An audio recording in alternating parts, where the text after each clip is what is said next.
In the yesteryears of centuries ago, in a small portion of this vast world of ours, there lived a people called the children of Israel.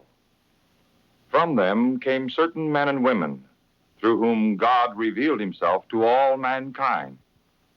One of these was Jacob, bearer of the promise.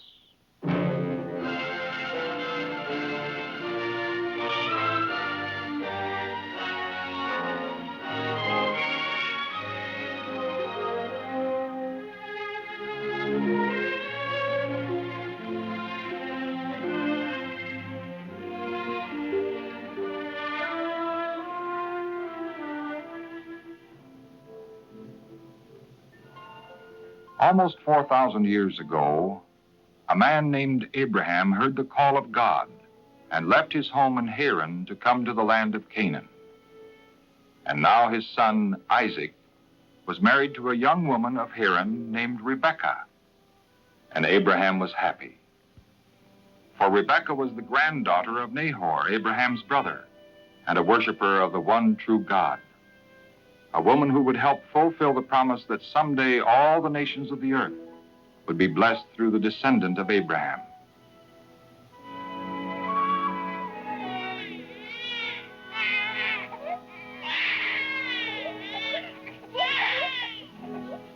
The years passed, and God blessed Isaac and Rebekah with twin boys. The firstborn was named Esau because his skin was hairy. The second was called Jacob. And Rebekah often thought of something God had said to her before their birth. The older one will serve the younger. Although the boys were twins, they grew up very different in character. Esau became an expert hunter, a man who roamed the hills and forests, while Jacob was a thoughtful and hard-working man who took care of his father's herds and flocks and loved the quiet of his tent. One day, Esau came home tired and hungry and smelled the food Jacob was preparing for himself.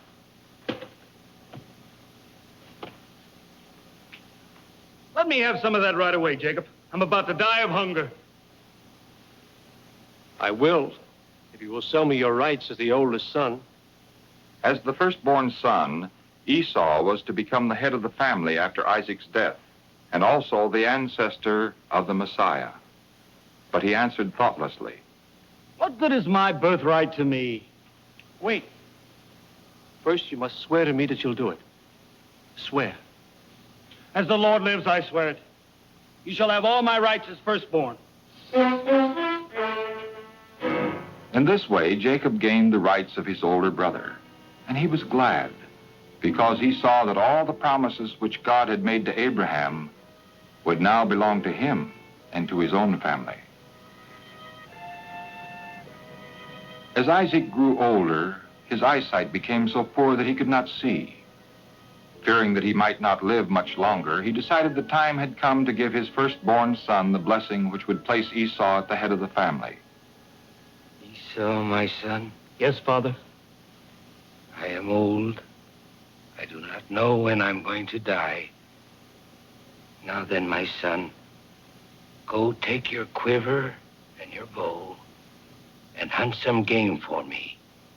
Then prepare a delicious meal just as I like it. Then bring it to me to eat, and then I will bless you. Yes, Father. When Rebekah heard this, her heart rebelled at the thought of the blessing going to Esau. Had not God said, the older one shall serve the younger? Prompted by her love for Jacob, Rebekah decided to act quickly to make sure that the blessing of the firstborn would not go to Esau, but to Jacob. I just heard your father tell your brother Esau, get me game and prepare me some food. Then I will bless you. Now, Jacob, do what I tell you. Go quickly to the flock and bring me 2 young goats, and I will prepare the food for your father just as he likes it. And you must bring it to your father to eat and have him bless you before he dies. Jacob had openly obtained the rights of the firstborn from Esau. But should he deceive his father in order to get his blessing? In his heart, Jacob was troubled, but he expressed only one fear. Mother, you know that Esau is a hairy man while I am smooth. Suppose my father touches me. Then I'll bring a curse on myself instead of a blessing. Let any curse that can fall on you be on me. Just do as I say and go. Get the goats for me.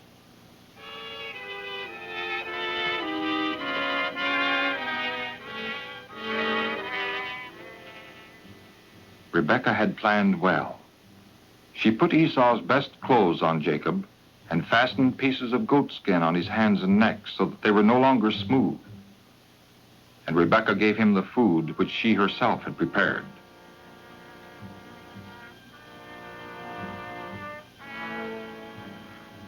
At first, Isaac had some doubts as to who was in the room.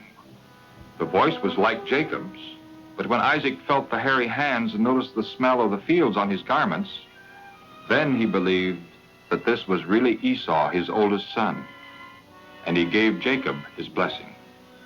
May God give you the dew of heaven and the fertile places of the earth, with plenty of grain and wine. Let people serve you and nations bow down before you. Be the rule over your brothers, and may your mother's sons bow down before you. Cursed be those who curse you, and blessed be everyone who blesses you. Jacob now had the blessing of his father, and worried over what he had done, he hurried away. And not a moment too soon, for he scarcely had disappeared when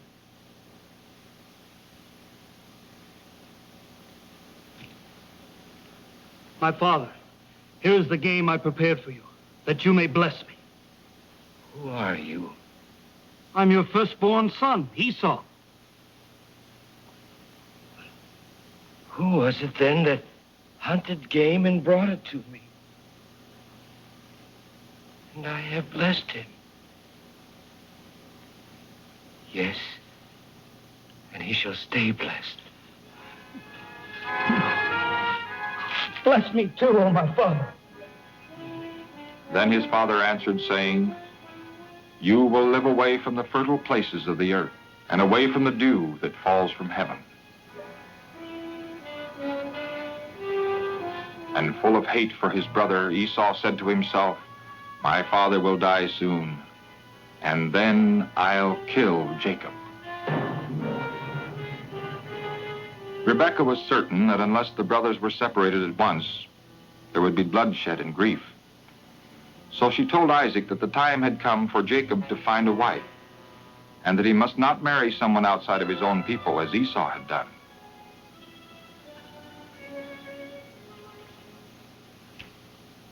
Do not marry any of the women of Canaan, but go to the plain of Syria and marry a daughter of Laban, your mother's brother. Yes, Father. Then Isaac blessed Jacob and sent him on his journey. Now Jacob would be safe from Esau's anger, but his leaving meant that Rebekah might never see her beloved son again.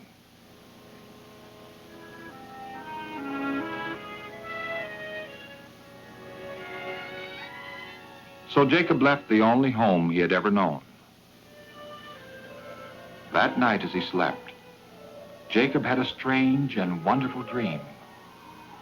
He saw a ladder standing on the earth, and the top of it reaching up to heaven. And the angels of God were going up and down on it.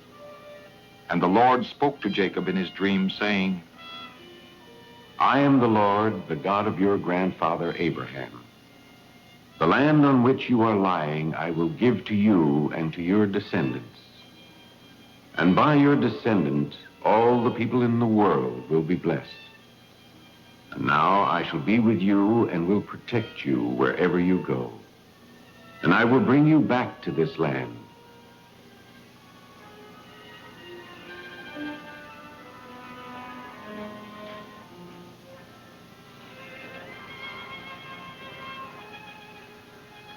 Surely the Lord is in this place, and I didn't know it.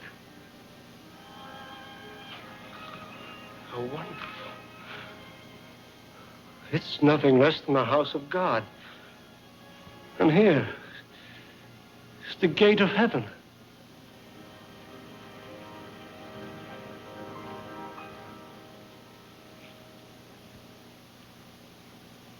In the morning, Jacob rose early and took the stone on which he had rested his head and set it up as a pillar and poured oil on it.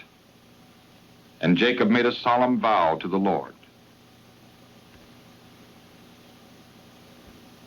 If you will be with me and will give me food to eat and clothing to wear, so that I come back safely to my father's house, then you will be my God, and I will give you 1/10 of everything you give me. Then, assured of God's favor and strengthened by his promises, Jacob continued his journey to Haran, toward the home of Laban, his mother's brother.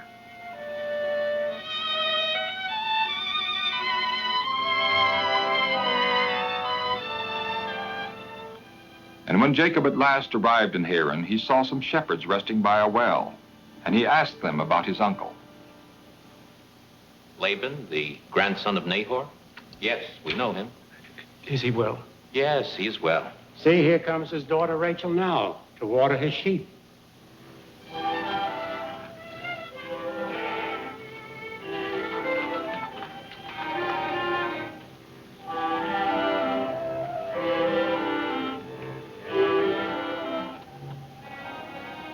Rachel, the younger daughter of Laban, was beautiful.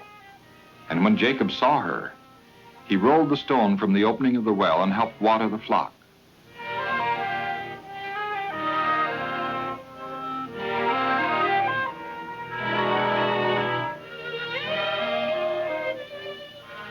Then Jacob told Rachel, "I'm Rebekah's son." And she hurried to tell her father so that he would come out to welcome Jacob.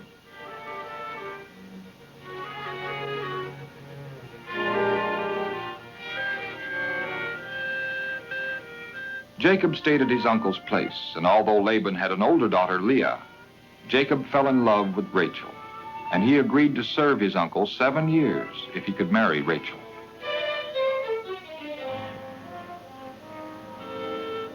But because Laban wanted to have his older daughter married first, he tricked Jacob. And at the end of the 7 years, What did you do to me? I worked for you for 7 years in order to have Rachel as my wife. Why? Why then did you cheat me? In our country, we do not give a younger daughter in marriage before the oldest one. But you may have Rachel, too, if you'll agree to work for me another 7 years.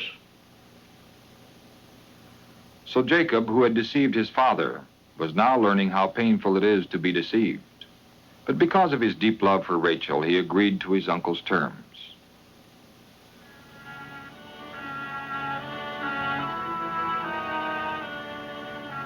As the years passed, Jacob prospered greatly. The Lord gave him a large family and many flocks and herds.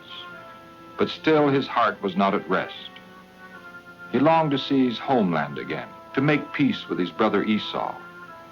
So, with his family and his servants and all his flocks, Jacob journeyed from Haran and crossed the Jabbok River, where they camped for the night. 20 years had passed since Esau had threatened to kill Jacob. What if Esau had not forgiven him for taking his blessing? The night before he met his brother, Jacob turned to the Lord in prayer and wrestled with him until daybreak. Because Jacob firmly clung to God in faith, God told him, "Your name will be Israel, for you have fought with God and have won." But in the struggle, Jacob's hip was injured, and from that time on, he walked with a limp. In the morning, Jacob hurried ahead to meet his brother, to whom he had already sent gifts with which to win his favor. And when Jacob saw Esau approaching, he bowed low 7 times to show his desire for his brother's love and friendship.